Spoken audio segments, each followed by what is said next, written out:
And welcome to episode 195 of Sold with Updike Pugh. I'm Jeff Updike. I'm Weston Pugh. And today we've got a great condo that has been renovated. You don't want to miss it.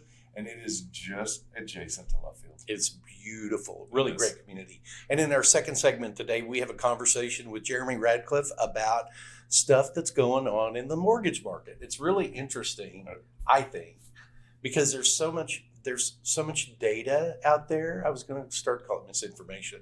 There's so much information out in the marketplace. It's really hard to decipher what's true, what's not, what impacts you, what doesn't. Jeremy's going to clear it all up. He does. And it's so interesting because what's new, what's old is new again, and what once worked doesn't work. It really, mortgage does change a lot, just like design and style of a house. It's quite interesting. It is. When I started selling real estate, I sold mortgages at that point were about 12% interest. Oh.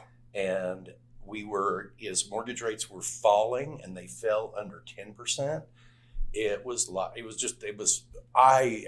just Did y'all think the clouds had parted? We thought so. And now interest rates have been at, 2.25%, 2.5%, 3%. Now they're at 5.5%. Money's still very cheap. We've been huffing paint when it comes to interest rates, basically. Kinda. What'd you do this weekend? Well, college football is on us. And so A&M played its only 2:30 game, I think, at home. Is that right? I don't know. I didn't pay attention to all that. I was more socializing. And everybody came over because it was also warm enough. So if you wanted to get in the pool, you kind of could. You could just put your feet in. So it was fine. Everybody had a great time. So, we'll see. But yeah, it is all about college football right now. I mean, all. You are 100% correct on that, because this weekend was one of the loneliest weekends I think I'd spent in a long time, because my friend Ray and Bob have season tickets to UT Texas. Then it was their opening game on Saturday. They went down on Friday. They stayed through Sunday.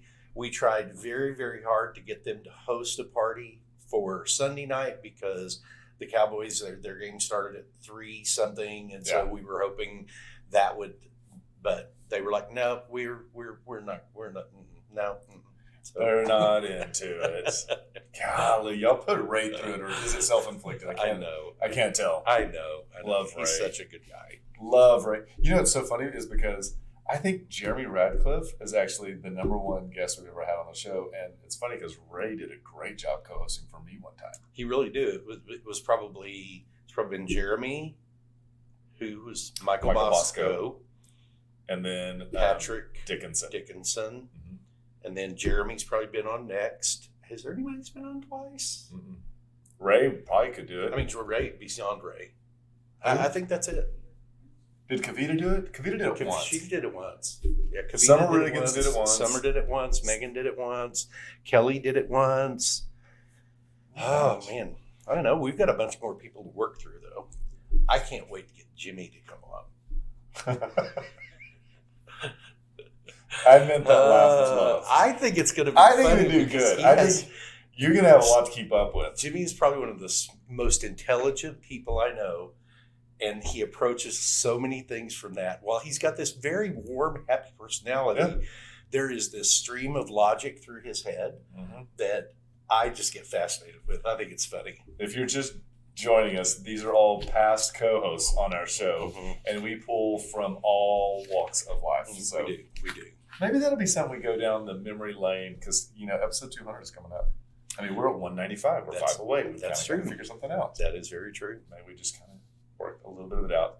Well, you know what? Now's the time in the show where we actually like to switch gears and talk to you about market. And what we like to do is pull the last 7 days in that Dallas County and talk about how they compare this week versus last week. And how do they compare, Weston? So great news. It looks like the market is coming back to life. School is in session and people are done with their vacation.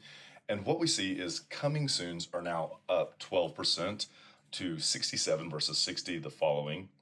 And then active listings were up 22% to 449 over 369 the previous week. And that is really a really big jump given the fact that last week's new listing was also up 4. So things are really starting to take off. Option period. So this is once a contract has been agreed upon by both sides, and now it's time for the buyer to be able to look at the home and decide whether it's the right home and fit for them. And that's up 4% to 359. And after that has taken place and everybody has agreed upon, it transitions into the pending status, which is up 2% to 165 versus 162 last week. Again, we're looking at the middle of the month, which is typically the slowest. And so these numbers are right in line for a really good conclusion.